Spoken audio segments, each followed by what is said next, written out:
Today, we are examining a narrative that has captured significant attention among holders of international currencies, particularly the Iraqi Dinar and the Vietnamese Dong.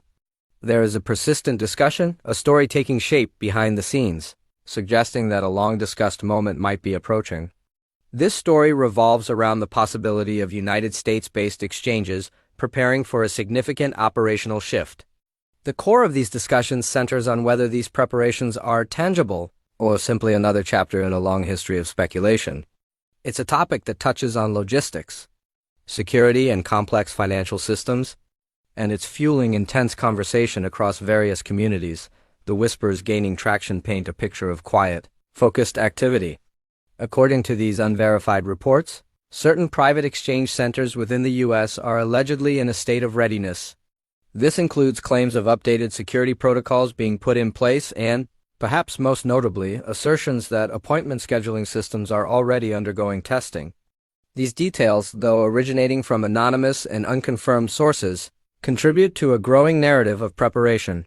The central question that arises from this body of rumor is whether we are witnessing the precursor to a functional, live exchange system in the United States, or if this is merely the echo of past excitement and optimistic conjecture. In this deep dive, we will analyze the components of these claims, breaking down the hypothetical mechanics of how such a U.S. exchange process could theoretically operate. The discussion is not about if it will happen, but about how the prevailing narratives suggest it might unfold, step by step. This exploration covers everything from the concepts of private scheduling and rate verification to the potential integration of advanced digital settlement systems. Understanding the theoretical framework being discussed is key, as proponents of this narrative believe that grasping these mechanics is essential for navigating the complex information landscape. The goal is to provide a clear, neutral overview of the story as it is currently being told. Over the past several months, the volume of reports detailing activity within specific U.S. financial channels has noticeably increased. Individuals across the country, identifying themselves as currency holders, have shared anecdotes of receiving communications. These alleged contacts range from phone calls and email notifications to tentative scheduling links, all purportedly related to exchange appointments. While these individual claims are isolated and cannot be independently verified, their cumulative effect has been to build a consistent, circulating story. This consistency is what many observers find compelling. Even in the absence of any official confirmation from a recognized financial institution, among the more specific claims are stories of banks allegedly displaying live, but non-public, rates for both the Iraqi Dinar and the Vietnamese Dong on internal screens. Other reports speak of contacts within so-called private redemption centers being placed on standby, awaiting further instructions. It must be emphasized that these are, at present, uncorroborated rumors. However, the persistence of these specific details contributes to a broader picture of potential preparation. Each new anecdote, whether about updated background systems, specialized staff training, or the testing of digital verification tools, adds another layer to this ongoing speculative narrative. For individuals who have followed this topic for years, this current wave of information is often perceived differently than past cycles. After extensive periods marked by speculation that led to no tangible outcome, many community observers note a subtle shift in the collective tone. The conversation, they suggest, has moved from a speculative to a more anticipatory one. This change in sentiment is subjective but reflects the growing belief among some that the current preparations, even if unverified, feel more substantial or structured than previous rumors. This sentiment itself has become part of the story, fueling further discussion and analysis. So, let's examine the hypothetical framework of what a U.S. exchange process for dinar or dong holders might entail, based on the theory circulating. The process described is not a simple walk-in bank transaction. Rather, it's conceptualized as a multi-step system meticulously designed to address security, identity verification, and rigorous financial compliance standards. The entire model is built upon principles of control, security, and regulatory adherence. This theoretical structure is intended to protect not only the institutions involved, but also the individuals participating, ensuring every part of the process is documented and secure. The journey, according to this narrative, would begin with a private notification. Holders would not be expected to monitor public news outlets, but would instead receive a direct, secured communication. This could take the form of an email, a text message, or an alert through a secured online portal inviting them to schedule an appointment. This appointment would not be at a standard bank teller window, but at a specifically approved exchange or a designated redemption location. This initial step emphasizes privacy and control, ensuring the process begins in an orderly, invitation-only fashion upon arrival at the designated location for the scheduled appointment. The next critical phase would be authentication. The currency itself, every dinar or dong note, would need to be rigorously verified. This process is described as involving advanced scanning technology and serial number verification systems. The objective is twofold. First, to confirm the absolute legitimacy of every bill, and second, to filter out any counterfeit or non-valid notes. This step is crucial for the integrity of the entire transaction, ensuring that only genuine currency proceeds to the next stage of the financial settlement. Following successful authentication, the process would move to the financial components. The exchange rates would be confirmed. A significant part of the ongoing speculation is that these rates might be different from, or not tied to, the public foreign exchange, forex markets. After rate confirmation, the transaction would involve extensive documentation, signatures on legal paperwork, and finally the settlement of funds. While this sounds intricate, the structure described is purposeful. It aims to create a secure, auditable trail for every transaction, satisfying the complex compliance requirements of the modern financial system. A key element repeated in these discussions is that the exchanges would not happen publicly or simultaneously. The prevailing theory suggests a controlled, phased rollout. This rollout would supposedly begin with smaller, pre-selected groups. One term frequently used for this group is Tier 4B, which is generally understood to refer to private individuals who are not part of government, military, or other institutional tiers.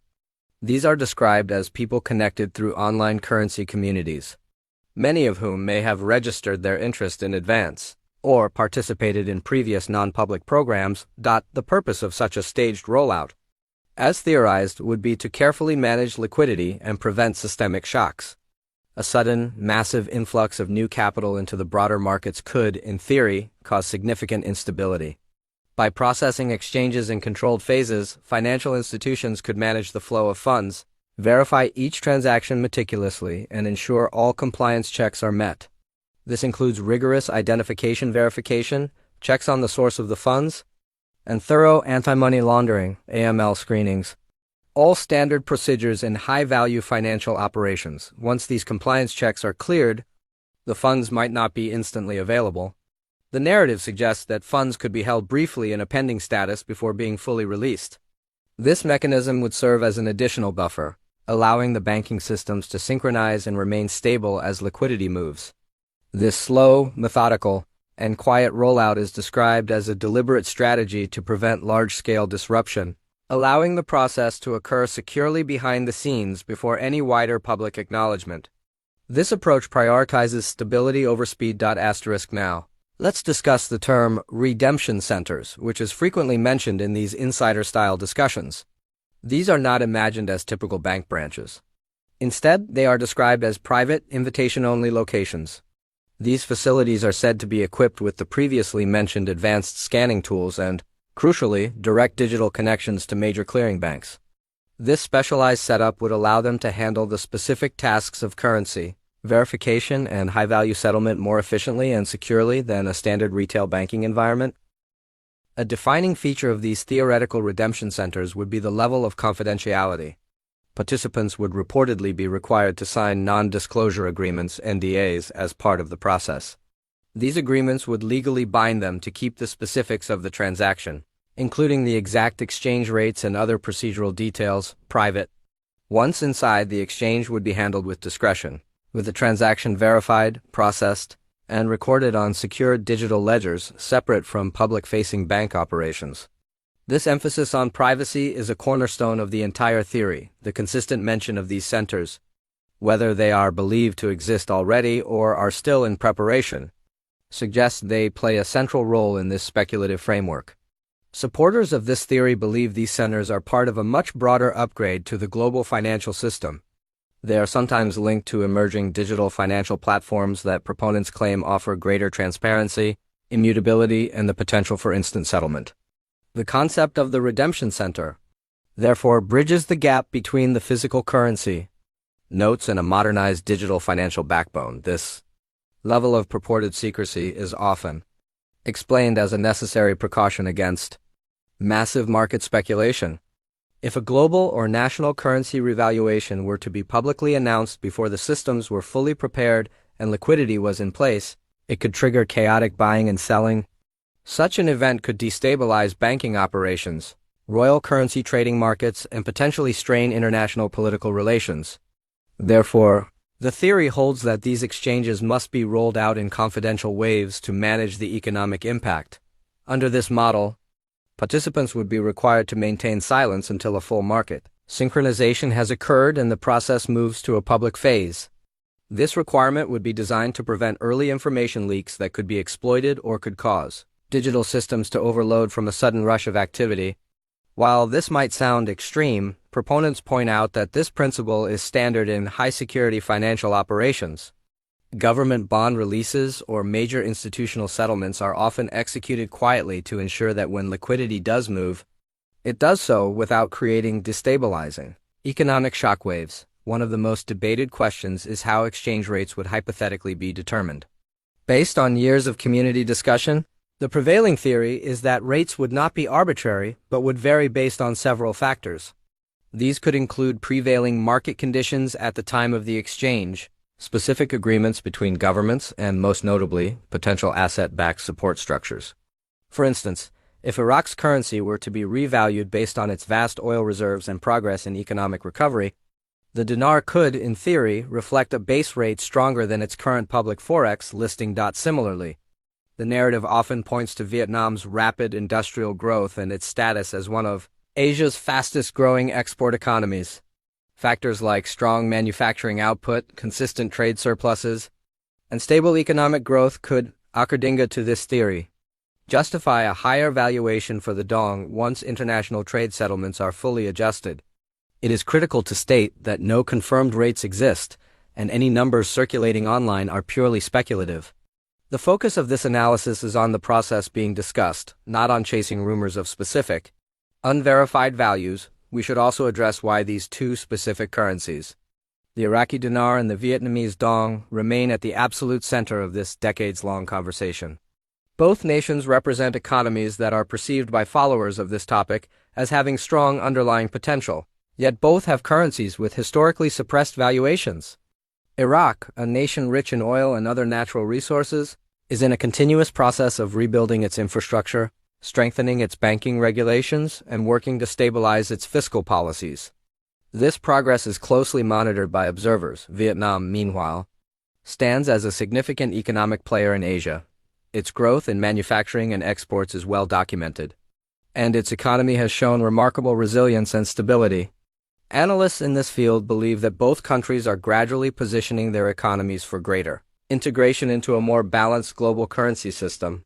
This ongoing, observable progress in both nations is what fuels the persistent speculation that an economic realignment, or revaluation, could eventually occur to reflect what proponents believe is their true economic power. The question then becomes how U.S.-based exchanges would, in theory, connect to these broader global movements. It is posited that if major central banks and financial institutions were coordinating a shift behind the scenes, these private exchanges in the U.S. could serve as early test runs or as initial liquidity channels. These exchanges would provide a mechanism for currency holders to convert their physical, older notes into digital or fiat equivalents at pre-agreed-upon rates, effectively bringing that value into the formal modern system. Once converted, the funds could then be processed through updated settlement systems. This is where the narrative heavily intersects with financial technology. The process is often linked to blockchain or other advanced digital ledger technologies. Such systems would, in theory, allow for instant recording of the transaction, provide a transparent and immutable audit trail, and offer seamless cross-border compatibility. In this scenario, the U.S. would act as one of the primary gateways for transitioning these legacy currency holdings into a new, modernized financial architecture. If this process is indeed real and operational, as the rumors suggest, technology would play the single most massive role. Behind nearly every insider update or rumor, there is a mention of advanced digital settlement systems. These are sometimes given speculative names like quantum, platforms, or next-generation financial systems. These platforms are said to be a prerequisite for the entire event, supposedly enabling asset-backed transactions, facilitating real-time currency validation, and allowing for instant settlement between banks, bypassing older, slower systems. The existence of such technology is presented as a game changer. In past cycles of speculation, the lack of a sufficiently advanced technological infrastructure was often cited as a primary barrier to any potential revaluation. Now, proponents argue, with the real-world integration of modernized blockchain technology and sophisticated digital asset tracking, that barrier may no longer exist. Whether this technology is called QFS, a digital ledger, or something else, the described purpose remains the same: to enable secure, traceable, and transparent financial movements on a global scale. Another key point worth discussing is the verification process for the currencies themselves. In any legitimate large-scale exchange operation, verification would be paramount to ensure every single note is authentic and properly recorded. This means each dinar and dong bill would allegedly be scanned, its serial number checked against comprehensive databases, and its authenticity validated before it could be accepted. Any fake, altered, or otherwise non-legitimate notes would be immediately rejected and likely confiscated. This is a non-negotiable step in the theoretical process. Once verified, the corresponding value would be credited to the participant's account digitally. This process, while potentially time-consuming, is essential for preventing fraud and ensuring that only legitimate currency holders are able to participate. It also provides institutions with a critical opportunity to perform due diligence, confirming that participants are not violating any financial regulations, anti-money laundering laws, or international sanctions. This verification step underpins the legitimacy and security of the entire operation as it is described. Let's look at what could theoretically happen immediately after the exchange. Once the currency is verified and the transaction is processed, the funds might not appear instantly in a participant's checking account for immediate use. Instead, the narrative suggests they could initially show as pending, restricted, or time-released. This delay would be a deliberate liquidity management tool, allowing for system-wide synchronization across all participating banks and financial institutions, preventing a sudden destabilizing shock to the system. Furthermore, participants might be presented with various options for their new funds. This could include placing the funds into structured payout programs that release the money over time, similar to a lottery winning. Other possibilities mentioned include pathways to channel funds into humanitarian projects or investment vehicles tied to national development and infrastructure. This staged approach serves a dual purpose. It ensures the financial system remains stable while also providing mechanisms to channel this new wealth into productive areas of the economy. Timing is another element most people overlook in this speculation. Many analysts within these communities suggest that the timing of any potential revaluation or exchange rollout would likely be coordinated to coincide with fiscal year-end periods or global financial reconciliation cycles. For example, the month of October has historically been a period where central banks adjust their reserves, governments realign their budgets for the new fiscal year, and major institutions close out their quarterly ledgers, launching a major financial transition during such a window is seen as logical. It would theoretically minimize disruption and align cleanly with existing financial reporting cycles. Some proponents claim this timing would not be accidental but rather part of a highly coordinated global process. This alignment would ensure a smoother execution when the systems finally activate, as it would fit within the normal, expected rhythms of the global financial calendar, drawing less immediate attention. Of course, it is crucial to present the other side of this conversation. Not everyone agrees that these developments are real. Skeptics argue, with valid reason, that most of the so-called insider updates are merely recycled speculation. They correctly point out that similar claims of imminent exchanges, secret centers, and new financial systems have surfaced repeatedly for over a decade, with none ever being officially verified or coming to fruition. They caution people against getting caught up in the excitement. However, even some skeptics acknowledge that something about the current environment feels different. The consistency, sheer volume, and alignment of reports across different continents are noted as being unusual. Furthermore, financial analysts and alternative media outlets, entirely separate from the Dinar Dong communities, do acknowledge that major system tests Digital upgrades and cross-bank settlements are factually happening on a global scale. The world's financial plumbing is undeniably being upgraded. Whether or not these real events are directly related to a dinar or dong revaluation remains the central, unproven question. Let's zoom in on how U.S. institutions could technically manage such exchanges. According to the theory, if private holders were invited to exchange, banks would likely utilize their existing high-value settlement systems, such as Fedwire or SWIFT. They might also employ new, upgraded platforms that are blockchain compatible to process the funds. Identification would be mandatory and strict, requiring government-issued IDs. Proof of currency ownership, like purchase receipts, and potentially tax documentation. Once a participant is approved and the currency is verified, funds could be credited into U.S.-based accounts in either U.S. dollars or potentially new digital equivalents. The redemption centers, as part of this process, would also handle the non-disclosure paperwork, explaining the confidentiality requirements to ensure legal compliance. It is also assumed that IRS oversight or federal auditing systems would be integrated from the beginning. In essence, the process would combine strict, traditional banking standards with new, technology-driven safeguards. An interesting theory circulating recently is that these U.S. exchanges could also be serving a dual purpose as a pilot program for a more digitized future economy. Instead of merely converting physical currency, the process could serve as a large-scale test for digital asset onboarding. By using advanced authentication for the physical notes and recording the new value on digital ledgers, financial institutions would not only settle the currency exchanges, but also validate the effectiveness of future blockchain-based systems for handling mass adoption. This would mark a historic transition, bridging the gap between the legacy monetary system of physical cash and a modernized, transparent digital economy. Whether this test is tied specifically to the dinar and dong or not, such a large-scale test of new systems would, in itself, signal the beginning of a massive technological shift in how value is recorded, tracked, and transferred on a global scale. This adds another layer of intrigue to the speculation. Still, one must remember the most important point. Until official confirmation appears from a recognized financial authority, a central bank or a major commercial bank, all of this remains unverified. Investors and currency holders should approach every claim with extreme caution, avoiding decisions based on emotion or excitement. Scammers frequently use moments of high anticipation like this to exploit hope. If you ever receive a message promising instant exchanges or demanding a fee, always verify it directly with a trusted, known financial professional. Never share private banking data, passwords, or personal identification details with any unverified source. The excitement surrounding this topic is understandable, but patience and logic must guide every action. Genuine reevaluations or exchange programs, if they ever occur, will eventually be confirmed publicly. They will appear on official bank rate charts, be reflected in bank statements, and be supported by verified, public documentation.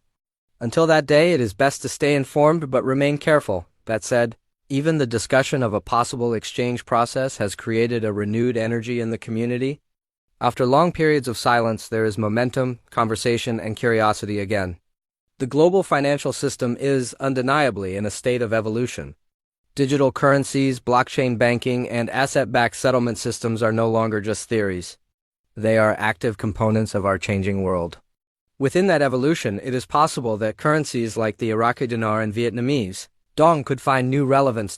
If these nations continue on their current economic paths of development, regulation, and growth, it is possible that one day their currencies will naturally rise in value, whether through a sudden official revaluation or through gradual, market-driven appreciation. So this leaves holders in a position of awareness, not panic. The advice from seasoned observers is to stay updated but not to chase rumors. Understanding how modern banking, digital settlements, and international financial realignments work is valuable knowledge in itself. This knowledge alone puts one ahead of the curve. Because if real exchanges were to begin, those who understand the mechanics, the compliance requirements, and the technological framework will be better prepared to navigate the process with confidence. Major transitions seldom happen overnight in a chaotic fashion. They often happen quietly, systematically, and with great precision. In the end, this conversation is about more than just currency. It's about financial transformation, technological evolution, and the hope for what many see as a return to fairness in global value systems. The coming months may reveal if this long-discussed moment is real. Until then, stay calm, stay informed, and stay patient.